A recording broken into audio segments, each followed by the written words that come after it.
Gerald Anderson binigyan ng medalya matapos mag-rescue sa bagyong Karina. Hello guys! Narito na nga ang ating hot trending topics for today's video na kung saan ito na nga yung hinihintay ng karamihan, ang pagkilala ng Philippine Coast Guard or PCG ng heroic deed ng kapamilya aktor na si Gerald Anderson sa gitna ng pananalasa ng bagyong Karina sa ating bansa.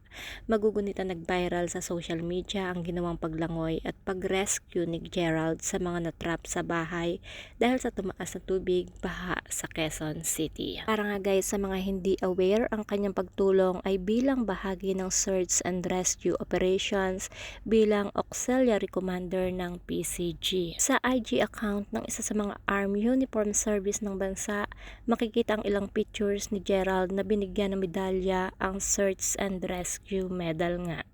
Bukod pa sa pag-rescue, sinaladuhan din ng nasabing ahensya ang patuloy na pakikiisa ng aktor pagdating sa humanitarian and disaster response operation.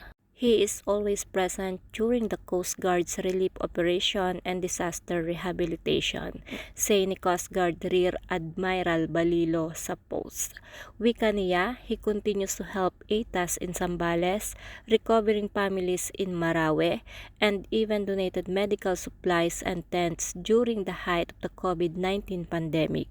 Together with Auxiliary Ensign Julia Barreto and other PCGA members, Auxiliary CDR Anderson also donate bags filled with school supplies for the children of Pag-asa Islands. Dahil nga dyan guys, sa interview ng ABS-CBN News, inamin ni Gerald na lubos ang pasasalamat niya dahil na-recognize ang kanyang efforts.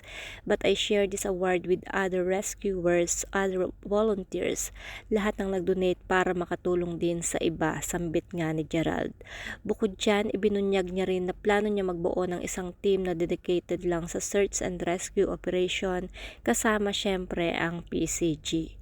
Gusto ko talaga magbuo ng search and rescue team na who will be ready anytime, kasama yung ibang celebrities friends who are also willing.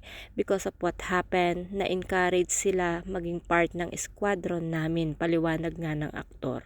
Patuloy niya, I'm talking with the Coast Guards, meron kaming gagawin na mas permanent na situation for search and rescue team. Dahil nga dyan, proud naman ang kanyang girlfriend na si Julia Barreto dahil nga sa ginawang ito ni Gerald Anderson. Ngunit sa kabila nga nito ay aminado naman itong si Julia na nakaramdam nga siya ng pag-aalala noong mga panahong nagre-rescue ito sa kalagitnaan nga ng baha.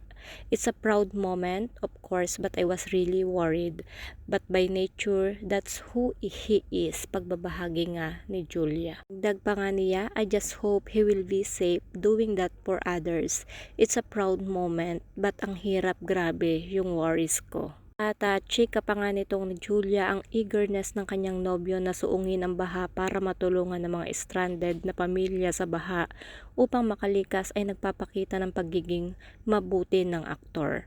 Whatever you see, that's the heart he has, say ng actress. Sino ba namang girlfriend ang hindi mapaproud dito guys, no?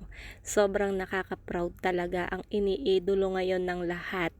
Ito at binigyan nga ng karangalan. Salamat nga sa napakagandang serbisyo at pagtulong sa mga nasalanta ng bagyo, Idol Gerald Anderson. Well deserved. Continue to do act of kindness to anyone in need, especially during disasters. That's it guys for our hot trending topics for today's video na kung saan pinarangalan nga itong si Gerald Anderson. Sabay-sabay po natin siyang i-congratulate and also salute to all rescuer na tumulong noon ngang bagyong Karina. Salamat po sa inyong. So that's it guys. Kung hindi pa kayo nakasubscribe sa aking YouTube channel, kindly hit the notification bell, like and share. Maraming salamat. Ingat po ang lahat and God bless.